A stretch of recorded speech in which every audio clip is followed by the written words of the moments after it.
네, 오늘은 우리 지난주 아브라함의 믿음 두 번째 시간인데요. 약속 안에 사는 믿음이라고 하는 주제를 좀 같이 나누겠습니다. 표현 자체를 여러분들이 잘 이해를 하시면 좋겠어요. 약속 안에 사는 믿음, 다른 말로 하면 약속과 믿음의 관계라고 하는 거고, 우리의 믿음의 삶이라고 하는 것은 하나님의 약속이 없으면 믿음은 공허한 것입니다. 그러니까 믿음보다 우선하는 것이 하나님의 부르심, 하나님의 약속이라고 하는 거. 그래서 우리가 아는 대로 아브라함은 크게 땅에 대한 약속과 자손에 대한 약속 두 가지를 하나님으로부터 받아요. 그런데 이 약속들은 우리가 예전에도 나누었습니다. 모두 이중적인 그 의미와 성취를 다 가지고 있죠. 이중적인 거라고 하는 것은 히브리서 11장의 말씀으로, 초반부의 말씀으로 하면 보이는 성취와 보이지 않는 먼 미래의 성취. 그러니까 우리는 이제 히브리서 11장을 보면 자칫 우리가 균형을 이루면 아브라함은 전부 다 당대에는 아무런 성취를 하지 못하고 모두 아브라함의 생애 이후에만 성취가 된 것으로 생각을 하면 곤란해요. 이중적인 의미가 있어요. 그러니까 아브라함의 생애 안에 성취가 되는 게 있고 아브라함의 생애 이후에 성취가 되는 게 있어요. 그래서 가까운 성취, 먼 미래의 성취, 두 가지 성취를 다 가지고 있다. 그렇게 말씀을 드렸던 겁니다. 그래서 아브라함이 언제 자기의 삶에, 우리가 지난주에 나누었습니다만 아브라함은 믿음이 뭔지, 순종이 뭔지 이런 개념이 없어요. 왜냐하면 주일학교를 다녀본 사람이 아니기 때문에 기독교적인 개념이 전혀 정리가 안 되죠. 아버지가 우상 만드는 사람이었고 어릴 때부터 우상 가지고 소꿉장난하고 아버지 우상 만드는 같이 옆에서 도왔던 사람이니까 전무하니까 기독교에 대해서. 그러니까 믿음이 뭔지 순종이 뭔지도 모르고 아브라함의 입장에서는 오직 하나님이라고 하는 분에 대한 반응, 감각, 그래서 그분에 대한 출발, 이게 믿음의 전부였는데 신약은 이걸 정리할 때 로마서의 사도 바울이나 히브리서 저자는 믿음으로 나아갔고 믿음으로 순종했다, 이런 식으로 정리를 하는 겁니다. 그래서 우리가 지난주에도 우리 권성도님하고 오늘도 나누었지만 권성도님한테 믿음이 뭐예요? 이걸 믿음이라고 권성도님이 알겠어요? 아니요. 하나님의 어떤 일하심이 있고 그 일하심에 본인이 반응했는데 그 전까지는 그렇게 교회가 싫었고 교회를 나가고 싶은 마음도 단 1도 떠오르지 않고 감동이 없었는데 하나님이 어떤 일하심에 자기도 모르지만 내가 왜 그런 결과를 만들어냈는지 모르지만 자기 안에 그런 원인이 없었는데 교회를 나오게 되는 반응과 응답과 결과를 만들어내잖아요. 그게 믿음이에요. 근데 그걸 그 본인이 정작 당사자가 믿음이라고 그걸 알까요? 모르죠. 나중에 배운 후에 아는 거죠. 그러니까 아브라함도 마찬가지라는 거예요. 그렇죠? 그런 차원에서 아브라함이 믿음도 잘 뭔지도 그런 용어도 모르는데 이 안에 가까운 성취가 있까, 먼 미래의 성취가 있다, 이런 이중적인 의미와 성취들을 어떻게 알겠어요? 그러니까 모르는 거죠. 그런데 기록이 없는데 아브라함은 믿음의 여정 가운데 이 두 가지의 의미와 성취가 자기의 약속 안에 공존하고 있다고 하는 것을 알게 돼요. 이게 이제 놀라운 거예요. 어떻게 알게 될까요? 그 증거가 뭐냐면 오늘 본문에 읽었던 9절과 10절이에요. 첫 번째 뭐냐? 그가 이방의 땅에 있는 것 같이 약속의 땅에 거하였다. 이게 첫 번째 증거예요. 무슨 말이냐면 약속의 땅에, 하나님의 약속대로 약속의 땅에 들어왔으면 이제 성취가 되어졌고 오케이, 다 끝났다. 모든 게 내 생의 종주부가 이제 완성이 되어졌다 해서 풀어지고 넉넉하고 여유 있게 살아야 되는데 뭐라고 표현하냐면 약속의 땅에 거했는데도 자기 땅이 아닌 것처럼 살았다. 마치 이방의 땅에 거하는 것처럼 살았다. 이 의미를 기억하세요. 두 번째는 뭐냐? 자기 자신뿐만 아니라 이삭과 야곱도 동일하게 여기 장막에 거하였다라고 하는 것은 임시 장막, 텐트를 얘기한단 말이에요. 요즘 유행하는 차박을 한 거죠. 가족으로 차박을 했는데 우리가 아는 대로 아브라함은 거상입니다. 돈이 원래 많았어요. 그런데 가나안 땅에 들어가서 네게부 남방으로 넘어가면서 가뭄이 나서 살기 위해서 애굽 갔다가 두 번이나 갔는데도 하나님이 아브라함의 실수를 하나님이 역전시켜서 아브라함의 그 돈이 더 많게 됐어요. 거상이고 땅 살 만한 돈은, 물질은 충분히 있어요. 근데 왜 땅을 왜 안 사요? 왜 임시 장막에 거했어요? 그 말입니다. 왜? 뒤에 뭐라고 나오죠? 그가 하나님이 계획하시고 지으실 터가 있는 성을 바랬다. 이 말은 곧 무엇을 의미해요? 아브라함이 믿음의 여정 가운데서 언젠가 이 땅이 하나님이 내게 약속하신 그 땅의 전부가 아니구나. 이걸 어느 시점인가 알게 되어졌다는 거죠. 뒤에 저 16절에도 보면 더 크게 그 새 예루살렘에 대하여 정확하게 지시를 하고 보이고 있다고 하는 겁니다. 그래서 그 시점은 기록하지 않지만 아브라함은 이 여정 가운데서 언젠가 성령께서 분명히 알게 하신 것을 우리가 보게 되어집니다. 이 땅에 대한 가까운 성취, 가나안 땅이었지만 장래의 성취는 하늘의 성 예루살렘이었고, 가나안은 우리가 들어갈 영원한 새하늘과 새 땅, 하나님의 나라에 대한 지상 모델 하우스에 불과했어요. 모델에 불과했어요, 가나안이. 그래서 아브라함은 임시 장막에 산 거예요. 그래서 아브라함이 땅을 유일하게 한 번 삽니다. 언제 사죠? 아내 죽었을 때 매장하기 위해서 막벨라 굴, 그걸 하나 사요. 아내의 매장지를 위해서. 그냥 땅을 사지 않습니다.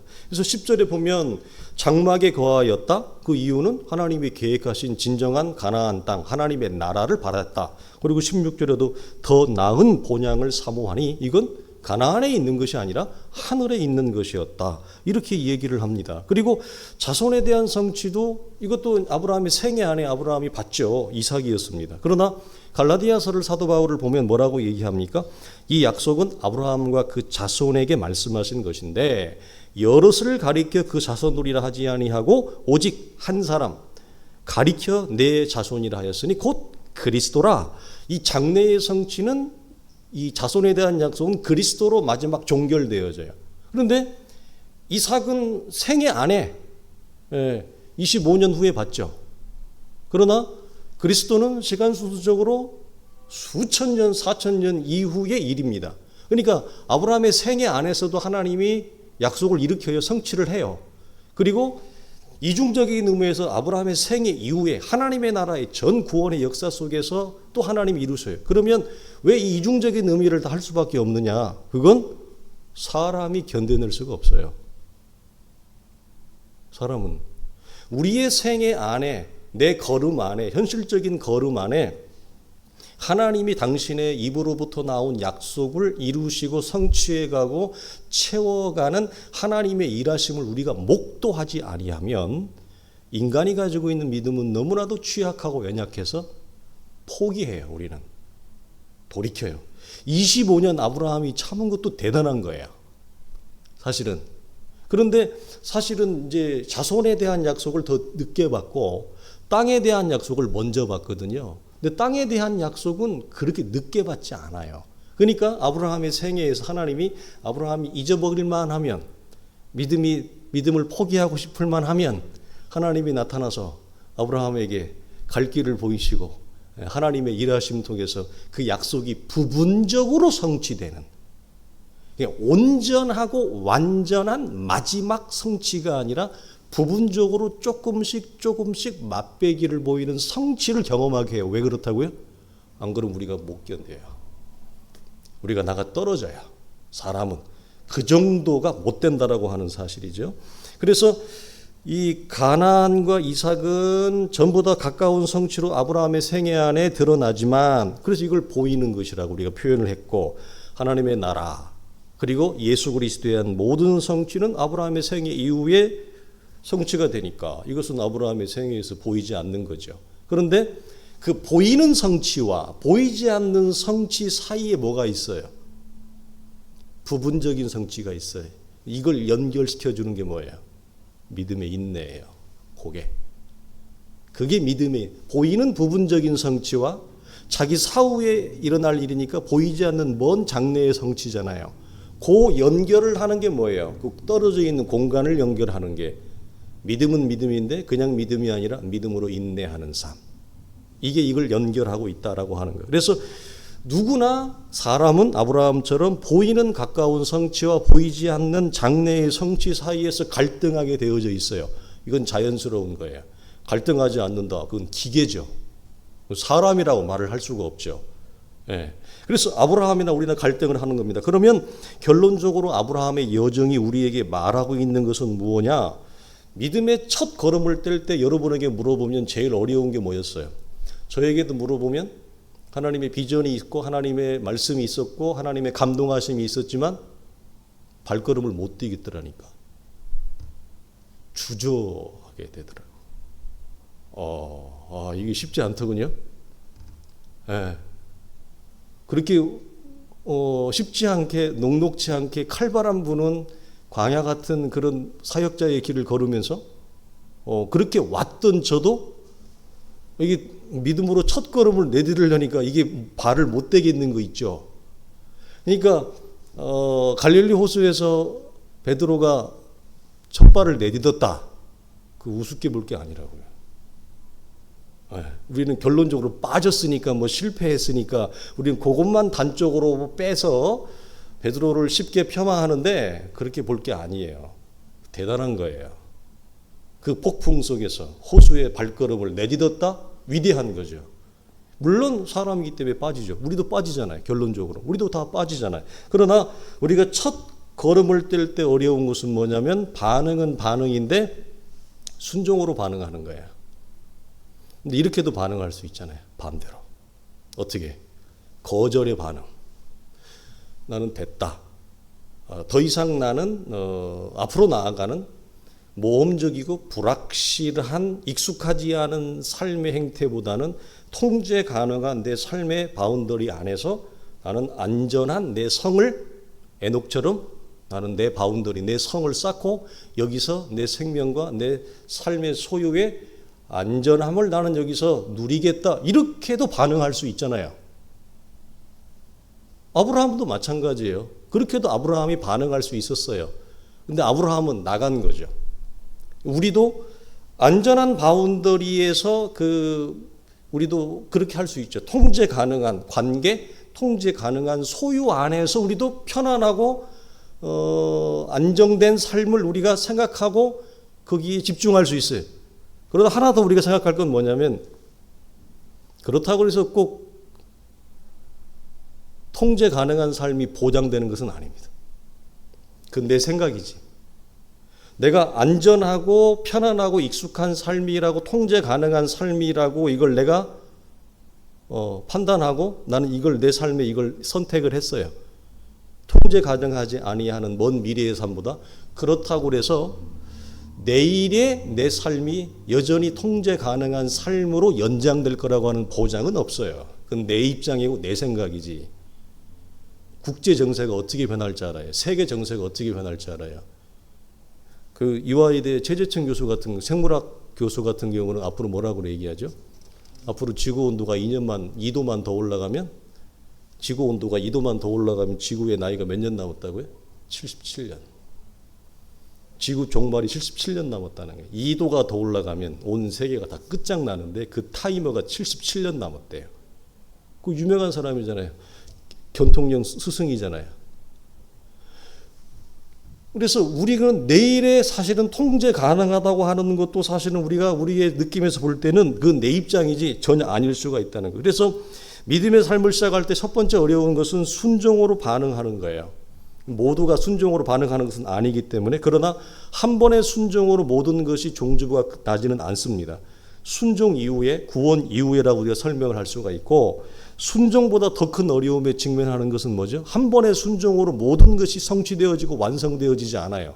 아브라함이 한 번 순종해서 갈대아 우르에 나왔다고 해서 모리아 산이 바로 가까이 오는 게 아닙니다. 모리아 산의 여정에 이를 때까지 100년을 믿음으로 인내하는 삶이 순종 이후에 하나님이 그에게 요구해요. 그리고 그 인생이 펼쳐져요. 그러니까 한 번의 순종으로 끝나면 사실은 믿음의 여정이라고 하는 말을 쓰지 않습니다. 그래서 우리가 영어의 성경에도 가까운 여행은 그냥 우리가 할러데이나 트래블이라고 하지 여정은 전이라고 하거든요. 그 전이는 몇 박 며칠로 한 달, 두 달을 쓰는 게 아니에요. 인생 전체를 놓고 하는 거예요. 믿음의 전이는 왜 전이라는 쓰냐? 한 번 순종해서 마지막 종착지까지 다 그냥 한 키에 끝나버리면 여정이라는 말을 쓸 필요가 없죠. 그건 뭡니까? 여름 할러데이 휴가죠. 믿음의 휴가죠, 그건. 휴가와 여정은 전혀 다른 겁니다. 그래서 왜 여정을 쓰느냐? 100년을 순종 이후에 갈대아 우르를 나온 이후에 모리아산에 갈 때까지 지속적으로 순종하는 삶. 우리가 한번 그리스도와 함께 연합되어져서 한 번 죽은 것을 끝나는 것이 아니라 지속적인 연합과 죽음을 그리스도 예수 안에서 하긴 하는 것처럼 한 번의 순종으로 끝나는 것이 아니라 지속적인 믿음의 순종, 인내의 순종을 통해서 모리아산에 가는 거예요. 그 여정 전체가. 그래서 첫 번째 순종이 어렵지만 더 어려운 것은 뭐죠? 순종이 이어지는 삶. 믿음에 인내하는 삶. 그것이 훨씬 더 어렵잖아요. 지금 우리가 어디 와 있어요? 우리 교회 전체가 한번 순종은 위대한 순종을 했어요. 우리 모두가 다. 박수를 칠 만한 겁니다. 박수 받을 만한 겁니다. 예. 더군다나 오늘날 같은 시대에 이건 하나님의 앞에 우리가 정말 그거 할 만한 거예요. 그러나 한 번의 순종으로 끝나지 않고 지금 우리에게 필요한 건 뭐죠? 지속적인 순종이죠.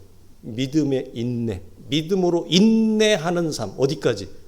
모리아산에 이르기 될 때까지 이거죠. 그래서 하나님의 역사를 여는 열쇠는 뭐냐? 순종과 순종 이후에 믿음으로 견디어내고 인내하는 삶. 그래서 믿음의 인내가 가지는 약속은 뭐냐? 하나님이 우리에게 허락하셨던 약속을 현실적인 구체적인 결과물로 가져오는 마스터 키와 같은 거죠. 그러므로 성도는 하나님의 약속을 믿음 안에서 성취하고 믿음으로 소유해요. 다시 말씀드려요. 믿음 안에서 성취해요. 그리고 믿음으로 소유해요. 이건 뭐냐면 믿음 안에서 소유하고 성취한다는 말은 현실을 현실로 받아들인, 현실을 액면 그대로 받아들이라고 하는 차원이 포기와 낭망을 말하는 것이 아니라 약속의 말씀 안에서 현실을 보는 거예요. 우리는 현실만 보면 아무것도 없어요. 현실만 보면 아무것도 없다고요. 그래서 아무것도 이루어지지 아니하는 현실 세계 안에서 어떻게 그걸 성취와 결과를 이루어내느냐? 약속 안에서, 믿음 안에서 현재를 보는 거예요. 자, 예를 들어서 이런 거죠. 약속이 성취되지 않았을 때 아브라함이 어떻게 살았을까? 사도행전 7장 4절과 5절을 보면 스데반 집사님이 기가 막힌 말을 했는데 이런 거예요.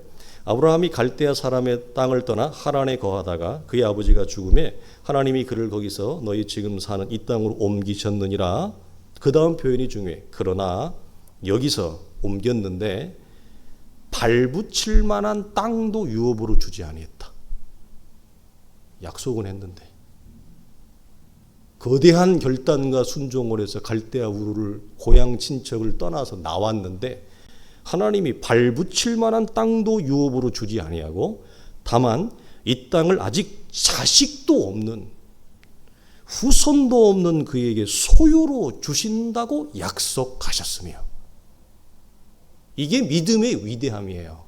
아무것도 없어요. 뭐만 있어요?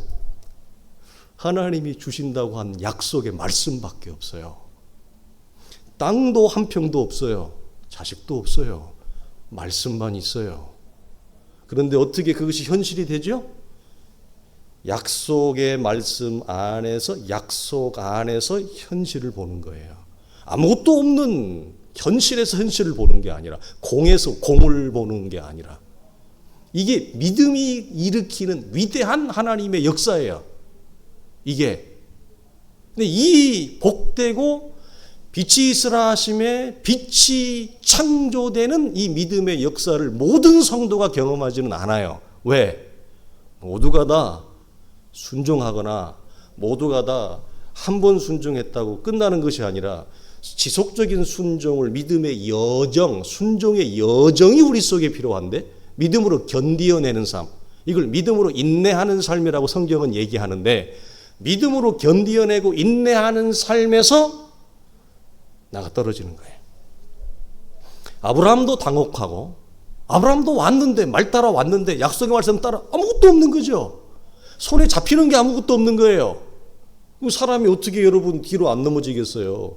약속의 말씀 듣고 왔는데 아무것도 없는데 자식도 없는데 자식이 뭘 보고 나이는 들어가는데 나이는 들어가는데 자식이 안 생기는데 어떻게? 나이는 들어가는데 땅 한 평도 없는데 어떻게 하라고? 그 사이에서 인간은 누구나 갈등하고 인간은 누구나 회의감에 빠지고 그래서 어떻게 말합니까? 괜히 나왔네 이거죠.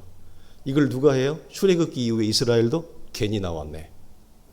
뭘 하고 우리를 애굽에서 그냥 종살이하게 놔두지? 뭘 하고 우리를 불렀어?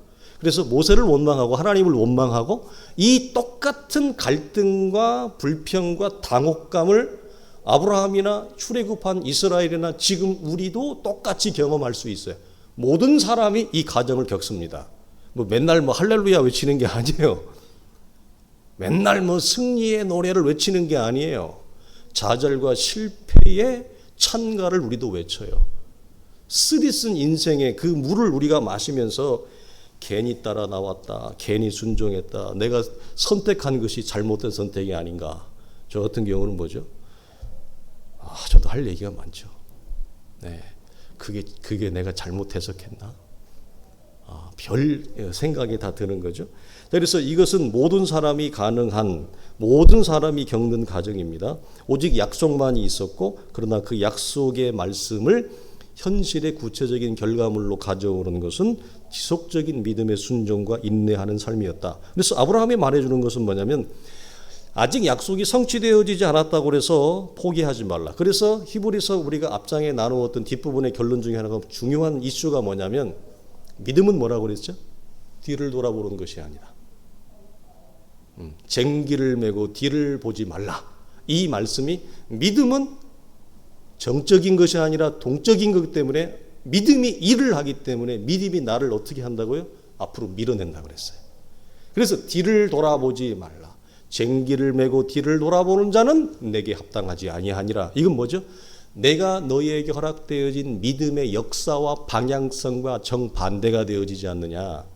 믿음이 앞으로 나가야 되는데 왜 뒤로 가느냐. 이 얘기를 하는 거죠. 그래서 약속이 성취되어지지 않았다고 포기하는 것이 아니라 여전히 약속을 의지해 살아가라. 아브라함의 여정이 우리에게 말하는 거예요. 나도 보이지 않았다. 나도 약속의 말만 있었다. 나도 약속의 말을 받았을 때 발붙일 만한 땅도 없었고 자식도 없었다. 아직 보이지 않았지만 그것을 결과로 이루어낸 것은 하나님의 약속을 믿음 안에서 나는 받아들였다. 이 얘기를 우리에게 하고 싶고 믿음 안에서 소유하고 성취했다. 이 말씀을 우리에게 주신 것입니다. 그래서 이것이 우리 히브리서 11장 1절을 시작할 때 믿음은 뭐라고 그랬죠? 바라는 것들의 실상이요. 보이지 않는 것들의 증거가 되어지는 차원에서의 믿음. 이걸 정확하게 우리에게 설명을 합니다. 그래서 가다서다를 반복한 후에 드디어 약속의 땅에 도착을 하고 그렇게 기다리던 자녀까지 받게 되어집니다. 두 가지를 다 받게 되어지죠. 그러면 하나님의 약속이 현실의 결과물로 성취되어진 아브라함의 생에서 여러분이 앞으로 경험할 건데 얼마나 좋을까요? 네. 믿음으로 걸어왔고 드디어 원하던 하나님의 약속의 성취가 되어지고 길이 열어지고 그때에 일어나는 영적인 희열과 감격은 누구만이 알아요? 믿음의 길을 떠나본 사람만이 그걸 알아요. 하나님의 나라의 희열을 맛본 자죠. 순종해본 자만이 그 영적인 희열과 감격을 맛볼 것입니다. 우리가 구약성에 그런 경우가 굉장히 많이 등장을 해요.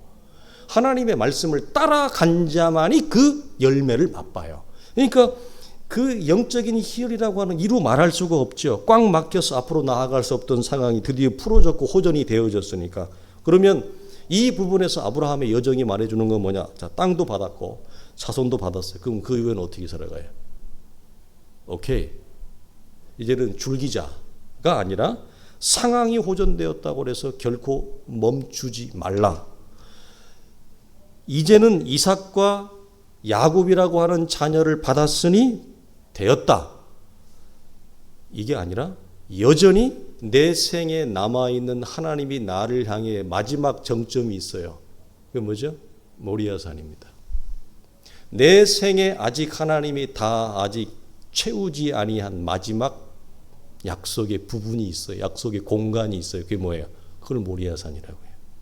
그 모리아산이 온전히 내 생애의 성취가 되어질 때까지 여전히 믿음으로 살아가라.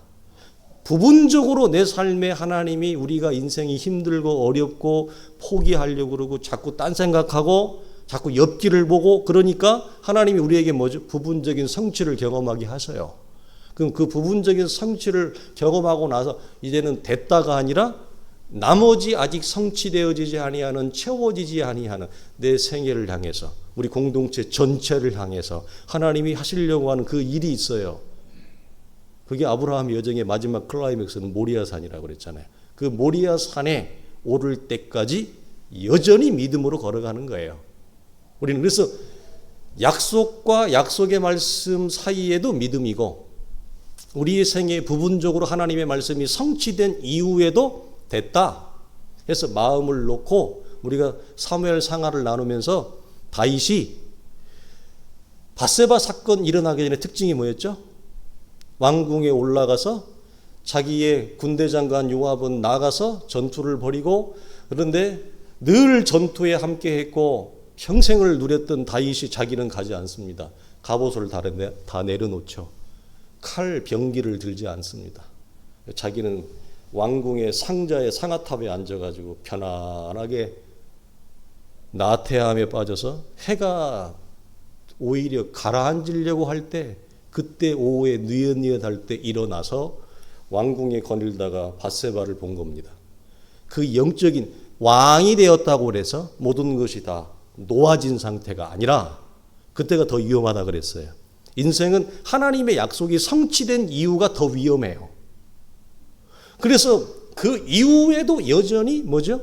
믿음의 경주, 믿음의 인내를 살아가라고 얘기하는 거예요. 시작도 믿음으로 약속이 성취된 이후에도 뭐죠? 되었다가 아니라 여전히 믿음으로 살아가라. 왜? 다윗의 생애에, 우리의 생애에, 우리 공동체에 아직 채워지지 않은 마지막 정점이 있잖아요. 클라이맥스가 있잖아요.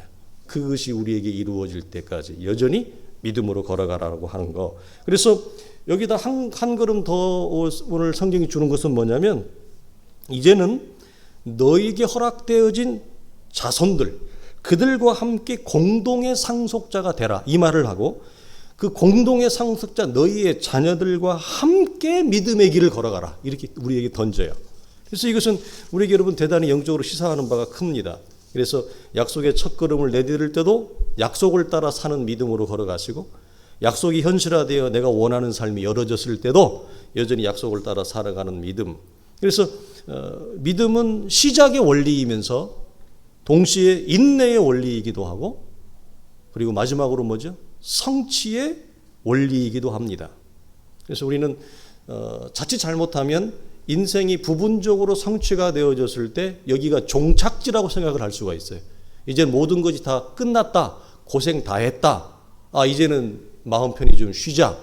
이 생각을 가질 수 있는데 성경은 우리의 믿음의 여정에서 이 땅의 여정에서는 뭐죠? 종착지가 없어요. 왜? 이 땅이 우리에게 마지막 골이 도착지가 아니기 때문에. 그래서 우리의 삶에 이 부분적인 약속의 성취는 우리에게 두 가지를 줍니다. 첫째는 뭐냐면 약속을 따라 살아가는 삶이 결코 헛된 삶이 아니라고 하는 것을 우리로 하여금 하나님이 확인시켜 줘요. 그리고 두 번째는 뭐냐면 아무것도 없었던 약속의 말씀만 있고 아무것도 없던 현실이 우리의 삶에 구체적으로 채워지는 창조되어지는 하나님이 나와 함께 동행하고 있다 라고 하는 두 가지 사실을 부분적인 성취를 통해 하나님 우리에게 확인시켜 줍니다.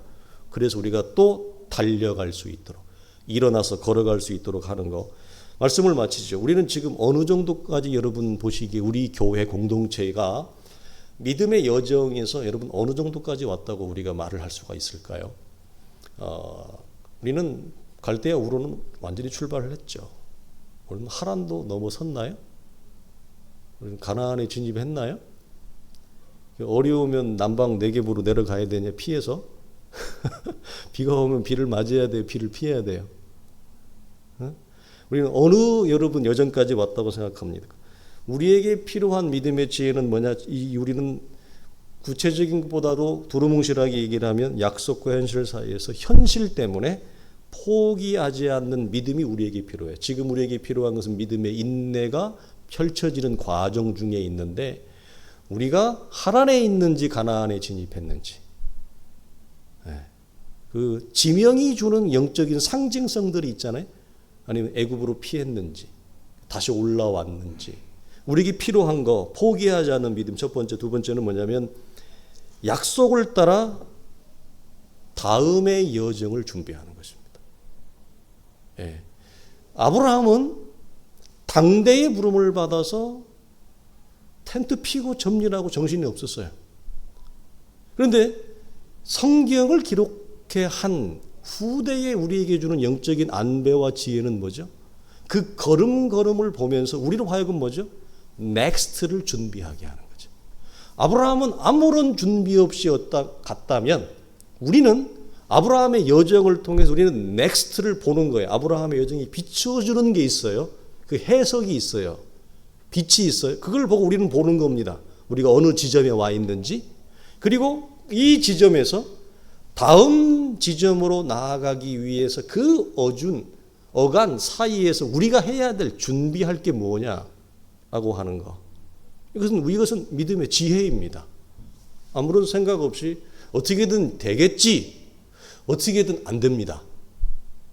어떻게든 되겠지 하면 어떻게든 안 됩니다. 무슨 말이냐면 믿음의 인내는 믿음의 지혜가 필요하고 성경이 비추어주는 계시의 빛 아래서 우리가 해야 될 역할과 준비의 몫을 우리가 해야 돼요. 그것은 우리가 해야 돼요. 그것까지 하나님이 우리에게 대신시켜 주지는 않으세요. 그래서 저는 이 두 가지 말씀을 보면서 다음 여정을 준비하는 지혜, 우리 속에 하나님이 빛을 주시고 지혜를 주시고, 그리고 분명한 마음의 이 배짱도 주셔서 우리가 잘 준비할 수 있기를 주님의 이름으로 축원합니다.